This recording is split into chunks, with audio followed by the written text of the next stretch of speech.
Fala pessoal, vamos para mais uma aula de psiquiatria e hoje nós vamos começar a falar sobre os principais transtornos psiquiátricos. Então vamos à nossa aula de hoje. Vamos começar falando sobre a esquizofrenia, que é a principal doença mental, é um dos principais transtornos. E vamos entender o que significa esse termo. Então, as características gerais da esquizofrenia, elas são os delírios e as alucinações, que são os principais sintomas. Tá? E nós vamos aprender a diferenciar cada um deles. Então vamos falar um pouquinho sobre a esquizofrenia. Primeira característica dela. Ela tem um início lento. Ela não aparece de uma hora para outra. A pessoa ela vai apresentando ali sinais progressivos que vão fazendo ela cada vez mais apresentar uma piora, até que ela se instale ali num quadro avançado ou tenha um surto. E a esquizofrenia ela vai atingir o indivíduo geralmente na juventude, tá? Entre os 15 e ali no máximo até mais ou menos os 35 anos. Então se você já passou dessa idade, dificilmente você vai apresentar esquizofrenia. Agora se você ainda é jovem, você tem o risco. E essa doença ela costuma ser mais benigna na velhice. O que significa isso? Conforme o tempo vai passando e a pessoa envelhece, os sintomas tendem a ficar mais brandos. Aí alguns pacientes podem apresentar alguma melhora com o passar do tempo. E os sintomas? Agora nós vamos entrar aqui na parte mais importante. Tá? São os sintomas psicóticos. Você provavelmente já ouviu falar essa palavra, tá? Mas talvez você não saiba qual é o significado dela, o significado aqui na área de saúde. Tá? Então o sintoma psicótico é quando ocorre a perda do reconhecimento ali da realidade, dessa percepção da realidade, ela é alterada. Tá? Isso aí vai se traduzir em delírios e alucinações. Tá? Os delírios, eles são crenças que não vão corresponder com a realidade. Então a pessoa geralmente ela acredita que é alguma coisa ou ela acredita que está acontecendo alguma coisa. Então isso pode se traduzir em mania de perseguição, em delírios de grandiosidade, místicos. Por exemplo, a pessoa pode achar que ela é Napoleão, que ela é multimilionária, que ela é uma divindade. Ela acredita nisso. Tá? Então isso é um delírio. A pessoa pode ser feia, mas ela acredita que ela é a pessoa mais linda do mundo. Isso é um delírio. Tá? Então, para ficar bem explicado. E as alucinações, elas são diferentes. Elas também são uma percepção falsa da realidade. Só que as alucinações elas estão relacionadas aos sentidos. Tá? Então a pessoa vai ver, vai ouvir, vai sentir coisas que não são reais.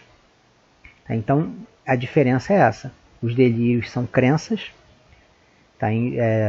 Crenças de situações que não existem, e as alucinações elas são percepções relacionadas aos sentidos que também não correspondem à realidade. Tá? E nas alucinações, a gente pode assim, imaginar que as mais comuns sejam talvez as auditivas e as visuais. A pessoa vê e ouve coisas que não são reais. Mas as alucinações podem afetar todos os sentidos. Então a pessoa pode ter uma alucinação, por exemplo, que tem insetos ou formigas pelo corpo, ou que a pele está queimando, está pegando fogo. Tá? Pode acontecer também. E são alucinações porque são relacionadas aos sentidos. Outros sintomas que podem acontecer na esquizofrenia é o caso do pensamento e o discurso desestruturado. A pessoa pode falar coisas sem sentido, frases desconexas. Tá? É muito comum. O afeto embotado, esse sintoma é quando a pessoa ela não expressa emoções. Ela não fica triste, ela não fica feliz. Ela está sempre naquela neutralidade. Tá? Ela fica com esse afeto embotado. Ele não varia. Uma pessoa saudável, né? Uma pessoa normal, ela tem essa variação do humor. Da depressão para a euforia. Uma hora você está mais triste, uma hora você está mais alegre. E no afeto embotado parece que a pessoa está sempre naquele mesmo patamar, sem muitas alterações.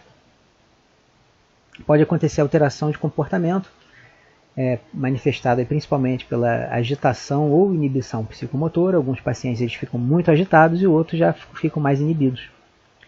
Aí pode acontecer também do paciente ter impulsividade e agressividade. Nem todos os casos de transtorno mental o paciente vai ser agressivo. Tem casos que ele vai ficar ali retraído, quietinho. E a esquizofrenia ela tem alguns subtipos. Tá? Então nós temos aí a paranoide, a hebefrênica, catatônica, indiferenciada e residual. Todas elas são esquizofrenias. Essas subdivisões já entram mais aí a título de diagnóstico médico para categorizar. Fica aí a título de curiosidade. E aqui vamos falar um pouquinho da paranoide, né? Porque nesse tipo predominam os delírios de perseguição. Tá? Então quando a gente fala que a pessoa está paranoica, que está achando que está todo mundo contra ela, esse termo é usado adequadamente, porque a paranoia vem justamente disso. Tá? Dessa crença que tem alguma coisa acontecendo, que tem alguém te perseguindo. Tem paciente às vezes que acha que alguém quer matar ele fica assustado. E isso a gente dá o nome de paranoia. Tá? Então existe uma esquizofrenia que é categorizada com esse nome. Deixa eu ver aqui se tem mais alguma coisa que vale a pena falar. Vamos falar das outras também. Né? A hebefrênica. Esse aqui é um tipo mais complexo. Tá? Aí acontece maior desestruturação do psiquismo, né? da parte cognitiva. E aqui o afeto embotado é um sintoma marcante. Então, na hebefrênica, o paciente ele vai ficar ali naquele estado que ele não expressa emoção. Tá? Ele não vai interagir muito, ele vai ficar mais isolado, tende a se isolar mais. Nós temos também a catatônica. Aqui acontece o que a gente chama de estupor. O paciente ele fica, como o próprio nome já diz, catatônico. Ele fica parado, ele não interage, ele não anda. Muitas vezes ele não vai querer nem se alimentar. E esse estado, né, dessa imobilidade, ela pode se alternar com o estado de excitação. Então ele vai ficar um período nesse estado de imobilidade, alternando com esse outro estado de excitação.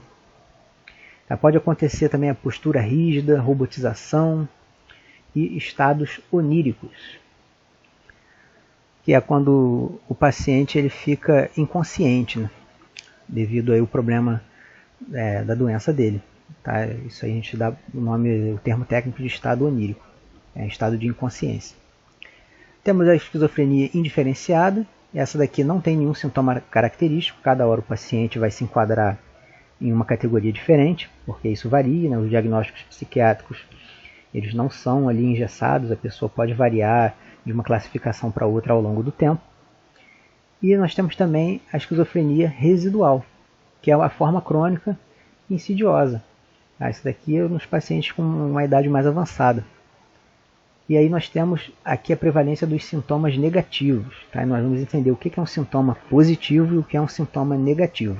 Não quer dizer que ele seja bom ou ruim. Nós vamos ver já na sequência. Então aqui a diferença entre sintoma positivo e sintoma negativo é que todos os sintomas positivos eles vão estar relacionados a algum tipo de agitação, geralmente a delírios e alucinações. Tá? Então nos sintomas positivos o paciente ele vai ser mais ativo.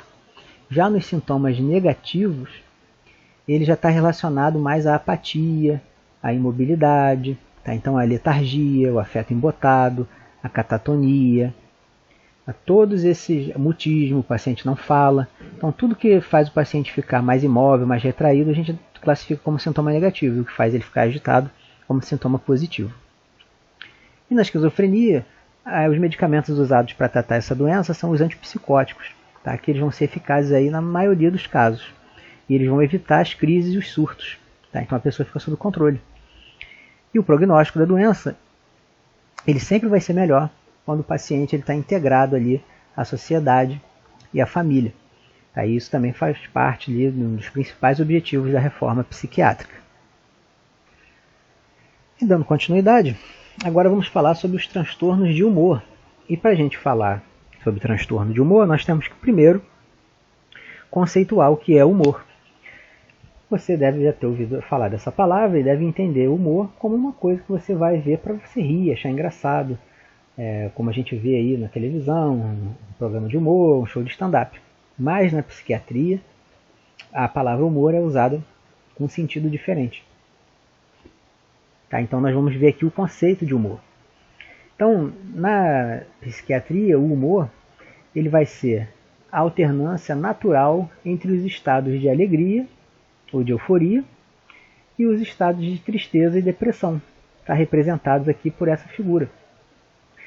Uma pessoa normal, ela vai alternar entre esses estados.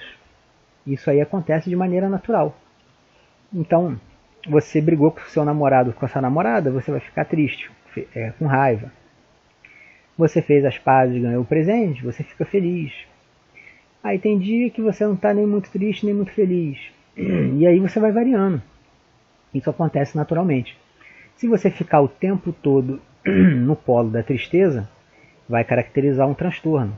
Se você ficar o tempo todo no polo aqui do meio, já caracteriza o afeto embotado. E se você ficar muito tempo nessa felicidade extrema, nessa euforia, já é uma outra classificação de outro transtorno, que a gente vai ver ao longo das aulas. Tá? Então isso é o humor na psiquiatria. Tá? Então, quando essa variação ela se altera e ela se modifica da sua maneira natural, isso vai caracterizar um transtorno. E ele vai se manifestar através de depressão ou de euforia. Aí, quando a pessoa apresenta um transtorno de humor, pode acontecer dela apresentar um sintoma psicótico associado. Não são em todos os casos, mas isso pode acontecer. Então, o sintoma psicótico a gente sempre lembra que são os delírios ou as alucinações. Tá? Em casos extremos de transtorno de humor, eles podem estar associados também. Então, um dos transtornos de humor é o episódio maníaco. Aí ele vai se manifestar, né, por crises de euforia, pensamento acelerado, sono diminuído, a pessoa vai estar muito agitada, com autoestima elevada, não vai ter falta de atenção. Tá? Então ocorre uma hiperagitação, a pessoa pode adotar condutas irresponsáveis, busca de prazeres excessivos, hipersexualidade, promiscuidade. Então é um paciente que a gente pode falar que ele é exageradamente alegre e ativo. Tá? Então você provavelmente conhece uma pessoa com essas características. Né? Ainda mais agora que tem a classificação, aí, principalmente para crianças e adolescentes com TDAH, que é a síndrome de déficit de atenção e hiperatividade. Então as pessoas que têm essa característica, né, pode se enquadrar ali no episódio maníaco. E, como todo transtorno de humor, ele pode ser associado ou não a sintomas psicóticos. Outro tipo de transtorno do humor, esse também muito conhecido de todo mundo, que é a depressão, né? O episódio depressivo. Aí aqui, essa tristeza não é uma tristeza assim comum, porque você perdeu alguma coisa, ou um parente faleceu, ou porque você foi mal numa prova, isso é normal. Agora, quando você entra nesse estado por conta de um motivo e não sai mais dele, você fica naquele estado ali de tristeza por muito tempo e não consegue sair, aí já se caracteriza a depressão. É quando vai começar a te atrapalhar nas suas atividades diárias e na sua qualidade de vida. Tá? Então é marcado por tristeza, letargia, né, que é a falta de energia, você fica sem vontade de fazer nada. Você pode sentir culpa, baixa autoestima, você pode ficar com aquela sensação, pensamentos ruins, que tudo vai dar errado, tá? Que é a ideação de ruína. E nos casos extremos pode ocorrer o risco de suicídio. Tá? Então, associado à depressão, você pode manifestar outros sintomas físicos, que como dores, falta de apetite, algumas manifestações na pele por conta do emocional. Tá? Então a depressão ela não é a tristeza comum, né, que é a depressão reativa, que você reage a algum evento negativo, todo mundo vai ficar deprimido. Agora, quando você não consegue sair desse evento, aí sim você já se enquadra na depressão classificada aqui como doença. Tá? Então ela tem vários subtipos também, a leve, moderada, grave com sintomas psicóticos e a grave sem sintomas psicóticos. Então, ao longo das próximas aulas, nós vamos falar mais sobre os outros transtornos. Tá? E na aula de hoje, para não ficar muito longo o vídeo, a gente fica por aqui. Um abraço, pessoal. Qualquer dúvida, só me mandar no chat.